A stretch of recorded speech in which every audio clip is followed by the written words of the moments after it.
The Galactic Institute of Advanced Mathematics had stood for 12,000 years, a crystalline spire floating in the void between three stars. Within its halls, the greatest minds from 400 civilizations pondered the universe's deepest mysteries. Today, those minds were silent, staring at a single equation projected in holographic fire above the central amphitheater. The Solvang Paradox. Professor Zilthor's tentacles trembled as he gazed upon it. The ancient Vextheri mathematician had spent 3 centuries attempting to solve this formula, a recursive dimensional equation that, if solved, would unlock faster-than-light communication across any distance. Instant communication throughout the entire galaxy. The equation had broken every artificial intelligence system fed into it. Quantum computers from the crystalline hegemony had melted trying to process it. Perhaps, Zilthor clicked in his species' musical language, some knowledge is simply beyond mortal comprehension. The assembled academics murmured agreement. Beings of pure energy flickered pensively. Silicon-based scholars ran probability calculations that all returned the same result, unsolvable. Then the human walked in. Dr. Marcus Wright wasn't supposed to be there. Humans had only joined the galactic community 43 cycles ago, practically yesterday in cosmic terms. They were Deathworlders, creatures from a planet so violent and hostile that most species considered it a Category 9 hazard zone. Earth had megafauna that could crush starship hulls, weather patterns that generated city-destroying vortexes, and microscopic organisms that could devastate entire ecosystems. But Marcus Wright had scored impossibly high on the Galactic Intelligence Consortium's standardized tests. So high that the testing authority had assumed a computational error. Then they tested him again. And again. When he walked into the amphitheater, every eye analog turned toward him. At 1.9 meters tall, he towered over most of the attendees. His species' predatory forward-facing eyes scanned the room with unnerving intensity. "The human shouldn't be here," hissed Ambassador Crete, her scales flashing disapproval. "This is for established scholars only." "I received an invitation," Marcus said calmly, producing a data crystal. "The equation is why I came." Zilthor's curiosity overcame his skepticism. "You are familiar with the Solvang paradox?" "I've heard of it. Dimensional recursion with quantum entanglement variables, right? May I see the full formula?" With a gesture, Zilthor expanded the hologram. Mathematical symbols from a dozen different notation systems blazed in the air, a nightmare of theoretical physics and abstract mathematics that had consumed generations of scholars. Marcus studied it for exactly 47 seconds. Then he smiled. That smile made several nearby academics instinctively back away. On Earth, bared teeth meant something very different than friendly greeting. "I think I can solve this," Marcus said. The amphitheater erupted in chaos. Preposterous. The word came from Scholar Venn, a crystalline being whose geometric structure refracted light in patterns of agitation. The Solvang paradox has resisted analysis for 900 standard years. The greatest mathematical minds in the galaxy have failed because you're thinking about it wrong, Marcus interrupted, his voice carrying surprising authority for someone so young by galactic standards. He was only 37 Earth years old, barely out of childhood by the standards of longer-lived species. Professor Zilthor raised a tentacle for silence. Despite his skepticism, something about the human's confidence intrigued him. He had witnessed many young scholars claim they could solve the impossible, but this one seemed different. Those predator eyes held no arrogance, only certainty. "Explain your reasoning," Zilthor commanded. Marcus stepped closer to the hologram, his muscular frame, built to survive 1g gravity, moving with grace that seemed at odds with his raw power. "The fundamental assumption in every attempted solution I've reviewed is that dimensional recursion follows a linear progression. You're treating each dimensional layer as a separate variable that must be solved sequentially. Because that is how dimensional mathematics functions," Venn stated, tones chiming with condescension. "In stable dimensional spaces, yes. But the Solvang paradox exists at the intersection of quantum probability and dimensional instability. You can't solve it sequentially because the equation exists in all states simultaneously until observed. The amphitheater fell silent. Several scholars began frantically accessing data archives. Impossible, Ambassador Crete breathed. The mathematics would require processing 14 different probability states at once while maintaining dimensional coherence across nonlinear time, Marcus finished. Yes. Your AI systems couldn't handle it because they're designed for sequential processing. Quantum computers failed because you tried to force quantum states to behave classically. Zilthor's skin color shifted to deep purple, amazement in his species. But that would require a mind capable of holding contradictory information as simultaneously true while operating in multiple logical frameworks at once. Yes. Marcus turned to face the assembly. Which is why Deathworlders might have an advantage here. The term hung in the air like a curse. Deathworlder. It was almost an insult, a reminder that humans came from chaos. Our planet tried to kill us every single day, Marcus continued. Predators from above, below, in the water, in the dark. Whether that could freeze or boil you within hours. We evolved to process multiple threat assessments simultaneously, environmental, biological, social. Our brains learned to hold multiple contradictory survival scenarios as equally possible until the moment of decision. He pointed at the equation. This isn't that different. You claim your species' evolutionary trauma makes you mathematically superior? Scholar Ven's crystalline structure pulsed with skeptical frequency patterns. Mathematics is logic, not survival instinct. Marcus shook his head. Mathematics is pattern recognition. And pattern recognition is survival. He moved toward the holographic projection, gesturing at specific clusters of symbols. Look at this section, the dimensional fold at the quantum intersection. You've been treating it as a collapse point. Because it is a collapse point, Professor Zilthor countered, though his tentacles curled with intrigue. Quantum superposition cannot maintain coherence through dimensional. It doesn't have to. Marcus pulled up a subsidiary display with hand gestures that seemed clumsy compared to the elegant mental interfaces most species used, yet were somehow faster. You're applying Heisenberg limitations across dimensional boundaries. But what if the uncertainty isn't a bug, it's a feature? The human began manipulating the equation, his fingers dancing through holographic space. On Earth, we have this thing called emergence. Simple rules creating complex systems. Ant colonies, weather patterns, even consciousness. Individual components following basic principles that create something entirely different at scale. He isolated 3 sections of the equation. These recursion points aren't meant to be solved independently. They're meant to interact chaotically. The uncertainty creates a resonance pattern that actually stabilizes the dimensional fold instead of collapsing it. Ambassador Crete's scales shifted through colors indicating cognitive dissonance. That would require the equation to essentially solve itself through controlled chaos? Exactly. Marcus grinned again, that predatory expression. We have a saying, fighting fire with fire. Sometimes the solution to chaos is more chaos, but directed. Zilthor accessed ancient archives with direct neural interface, something that would have killed a human instantly. The original author of this paradox, Solvang herself, was from a high-gravity world. Not a death world like Earth, but significantly more hostile than average. She died before explaining her methodology, and we assumed her mathematics were simply incomplete. What if she completed it exactly as intended? Marcus asked. What if every mathematician since has been trying to impose order where chaos was the answer? He began writing, actually physically writing with a light stylus, another primitive affectation. Symbols flowed across space, human mathematical notation mixing with galactic standard.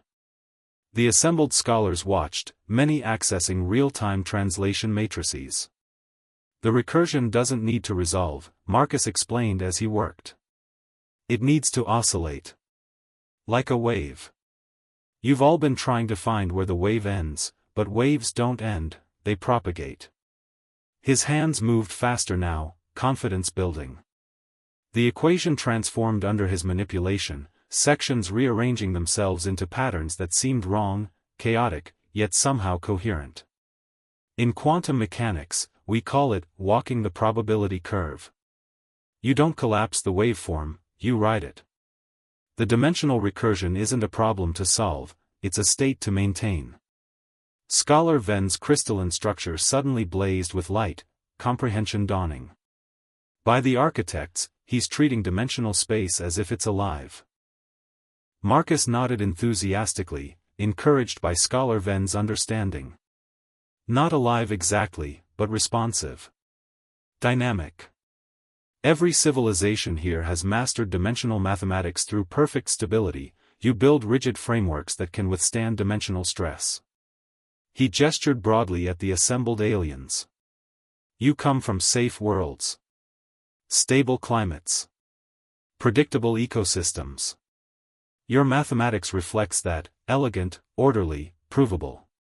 But Earth? His voice took on an edge that made several scholars uncomfortable. Earth is a nightmare planet where stability is the exception, not the rule. The holographic equation rotated as Marcus continued manipulating it. We learned to think in contingencies. Every plan has a backup. Every system has redundancy.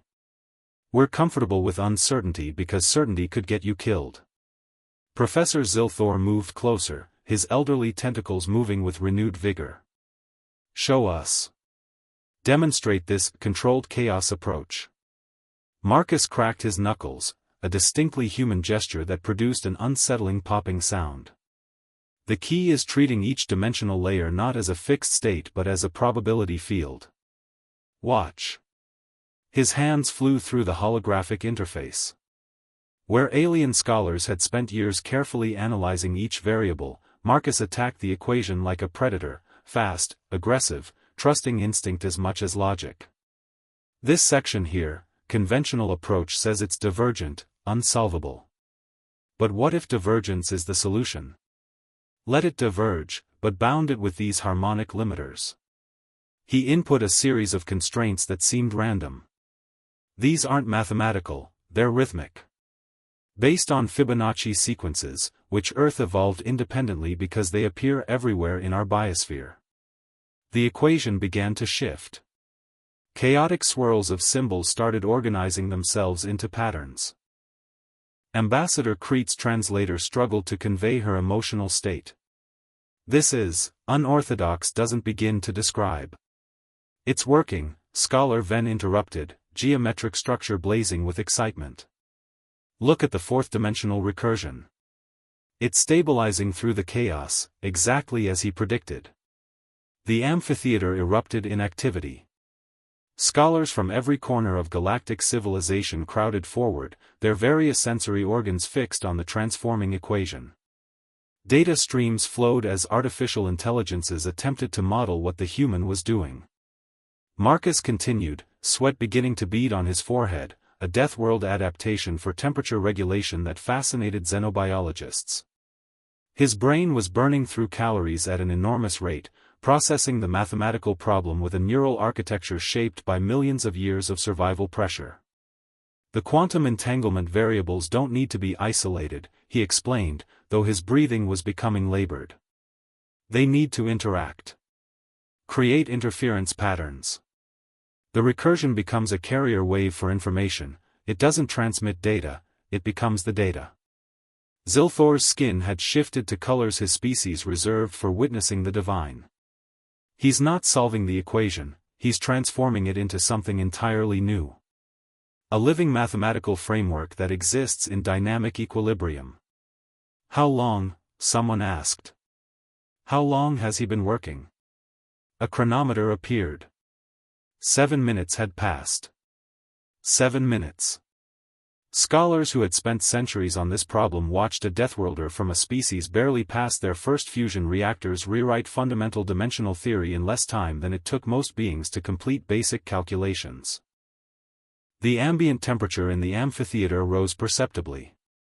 Not from environmental systems, but from the sheer computational heat of hundreds of advanced beings processing the impossible in real time. Marcus Wright, dripping with sweat, that primitive cooling mechanism, continued his assault on reality itself. The mistake everyone made, he said, breathing hard, was assuming the equation needed to output a single solution. But dimensional space doesn't work like that. It's probabilistic. Quantum. The answer isn't a number, it's a field of possibilities that collapse based on observer intent. His hands moved through one final sequence. The holographic equation suddenly crystallized into something beautiful, a rotating multidimensional structure that seemed to exist in more than 3 spatial dimensions simultaneously. Colors that had no names in standard galactic languages pulsed through it. There, Marcus said simply, stepping back. That's your faster-than-light communication framework. The silence was absolute. Then Scholar Ven's crystalline body began resonating, a sound like a choir of bells. Others joined, each species expressing awe in their unique way. Zilthor's tentacles performed a ritual dance not seen in 4 centuries. Ambassador Crete's scales flashed patterns that would be recorded in her species' historical archives. Impossible, she whispered. This works. Initial modeling confirms it. The dimensional recursion creates a stable corridor through quantum foam. Information could be transmitted instantaneously across any distance by encoding it into the probability field itself. Marcus swayed slightly, exhausted. The intellectual effort had depleted him more than running a marathon would have. The military applications alone will be carefully regulated, Zilthor interrupted firmly. But the communication revolution this enables. Dr. Wright, do you understand what you've accomplished? You've solved a problem that has resisted the greatest minds in galactic history. In 11 minutes. 11 minutes and 43 seconds, a junior scholar corrected, voice filled with awe. Marcus managed a tired smile. The thing about coming from a death world, you learn to think fast or die young. Earth didn't give us the luxury of taking centuries to solve problems. Predators don't wait. Weather doesn't postpone. You adapt quickly or your genetic line ends. He looked around at the assembled academics, beings who had spent comfortable lives in temperature-controlled environments, protected from their planet's mild weather, evolved in ecosystems where apex predation was rare. I'm not smarter than any of you, Marcus said honestly. My IQ tests high because human brains are optimized for rapid pattern recognition under stress. We're good at finding solutions in chaos because chaos is where we learn to think. You're all brilliant, but you think in peace. Humans think in panic, and we've learned to weaponize that. Professor Zilthor approached, extending a tentacle in the universal gesture of respect. Dr. Wright, the Galactic Institute would be honored if you would accept a position here. As our first human faculty member, and... He paused, colors shifting with emotion, as the youngest being ever granted the title of Master Scholar. The amphitheater exploded in affirmation. Even those who had been skeptical couldn't deny what had just occurred. Marcus accepted the tentacle carefully. Humans had to be gentle with most galactic species. I'd be honored. Though I should warn you, where one human goes, others follow. We're social pack hunters. Give us a few years, and you'll have more Deathworlders here. After today, Scholar Ven chimed, I think we would welcome them. News of Marcus Wright's achievement spread through the galactic community at standard FTL speeds, which, ironically, would soon be obsolete thanks to his solution. Within 3 cycles, his name became synonymous with a new era of physics. But more importantly, it changed how the galaxy viewed humanity.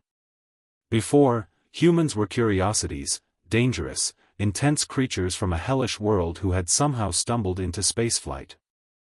After, they were recognized as something more, a cognitive wildcard that evolution had sharpened against the whetstone of a planet actively trying to kill them.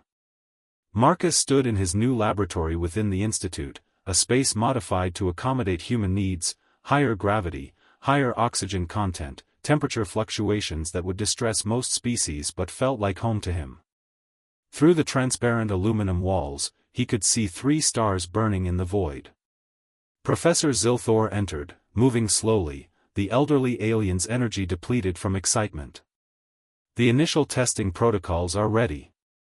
We'll begin practical applications within the next cycle. Conservative estimates suggest full implementation of the right communication framework within 5 years. The right framework? Marcus raised an eyebrow, another human expression aliens found fascinating. What else would we call it? You've rewritten dimensional physics.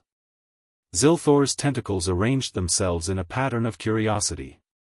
I must ask, was it truly instinct? Or did you recognize something specific that guided your approach? Marcus considered the question. Both? When I looked at the equation, I saw a pattern similar to something we have on Earth called strange attractors, chaotic systems that never repeat but never escape certain boundaries. Weather patterns, heart rhythms, population dynamics. My brain recognized the shape before I consciously understood it. Pattern recognition, Zilthor mused. Survival instinct applied to mathematics. Your species frightens many in the community, Dr. Wright. Not because of your physical capabilities, but because of this, your ability to see connections where others see only noise. Is that why Ambassador Crete keeps requesting security assessments of human cognitive capabilities? The professor's colors shifted to embarrassment. The ambassador represents a cautious faction. They fear what Deathworlders might accomplish if given access to our full technological and theoretical archives. Marcus nodded slowly. They're worried we'll figure out things you've kept stable for millennia. Introduce chaos to your ordered systems. Yes. They're probably right to worry. Marcus turned to face his mentor. But chaos isn't evil, Professor. It's change. Innovation. Evolution. Your civilization has been stable for so long you've stopped evolving. You've reached local maxima and called them peaks, not realizing there are higher mountains beyond. And humans will climb those mountains? Humans will try. We'll fail a lot. Die sometimes.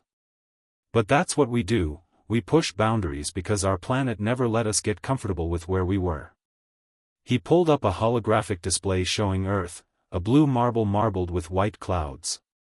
Look at her. 70% water, most of it hostile. Tectonic plates that reshape continents. An atmosphere that generates storms capable of leveling cities. And somehow, we not only survived, we thrived. Zilthor studied the planet with new appreciation. A crucible for intelligence. A forge for problem solvers, Marcus corrected. And now we're here, among the stars. Professor, the right framework is just the beginning. Give humanity access to galactic knowledge, and I promise we'll do something incredible with it. 6 months later, the first practical implementation of the right framework went online.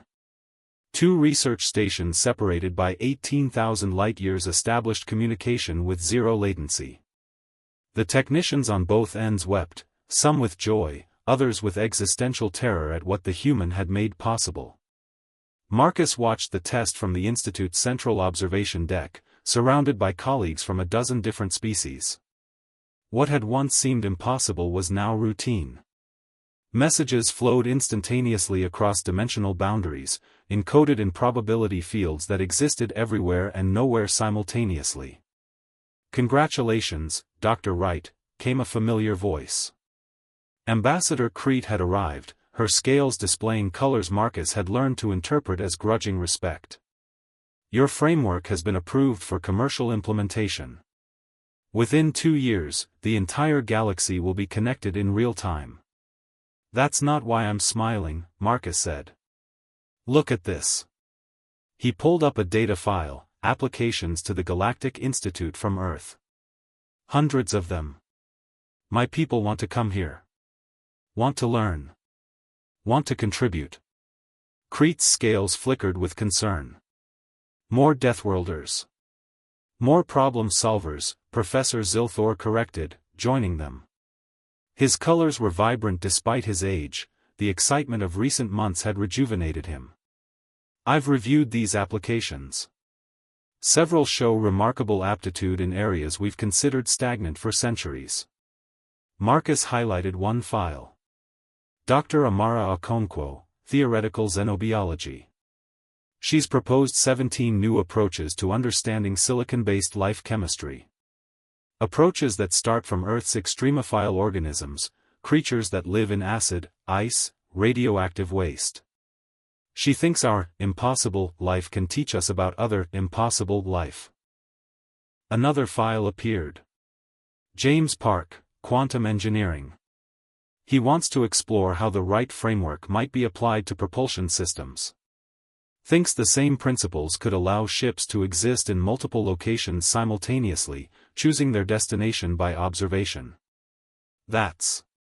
Crete began, then stopped. That's ridiculous.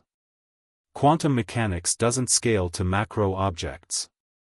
That's what you said about the Solvang paradox, Marcus reminded her gently. Earth teaches humans to question assumptions. Especially assumptions about what's impossible. Zilthor's tentacles performed a gesture of profound respect. Ambassador, I believe we stand at a pivotal moment. Humanity's introduction to our community could be the catalyst for a new renaissance. Yes, they think differently. Yes, they challenge our comfortable certainties. But isn't that precisely what we need?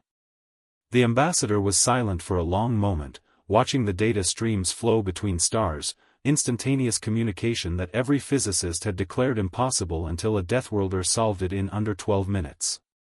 Perhaps, she finally said. But the galaxy will never be the same. No, Marcus agreed, looking out at the stars. It'll be better. Because here's what Earth taught humanity that I think the galaxy needs to learn: comfortable isn't optimal. Safe isn't superior. Sometimes you need a little chaos to find the truly elegant solutions. He turned to face them both. The Solvang paradox wasn't impossible, it was just waiting for someone desperate enough, hungry enough, and crazy enough to approach it without respect for how things should work. That's the Deathworlder advantage. We don't know what we're not supposed to be able to do, so we do it anyway. The stars beyond the viewport burned bright and eternal, indifferent to the small beings discussing destiny within the Institute's walls. But those beings were no longer so small. Humanity had arrived, carrying with them the lessons learned on a deadly world, ready to share their particular brand of chaotic brilliance. The galaxy would indeed never be the same.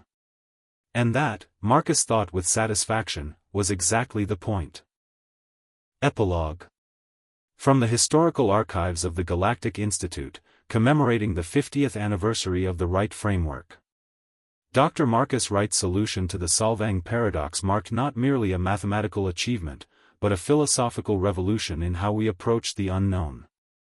His Deathworlder perspective, shaped by evolution on one of the galaxy's most hostile inhabited planets, introduced methodologies that challenged 12,000 years of academic tradition. Today, 37% of the Institute's faculty are human. The problems they solve, the theories they propose, and the boundaries they push continue to reshape our understanding of physics, biology, and consciousness itself. We have learned that survival pressure creates not just strong bodies, but adaptive minds. Earth's contribution to galactic civilization extends beyond any single equation. Humanity has taught us to embrace uncertainty, question stability, and occasionally, when the situation demands, think with the controlled panic of predators who learn to reason while their planet tried to kill them. The Wright framework remains his most celebrated achievement, but perhaps his true legacy is simpler. He proved that sometimes the impossible just needs someone who doesn't know any better than to solve it anyway. Humanity, fuck yeah. Professor Zilthor's final address before retirement.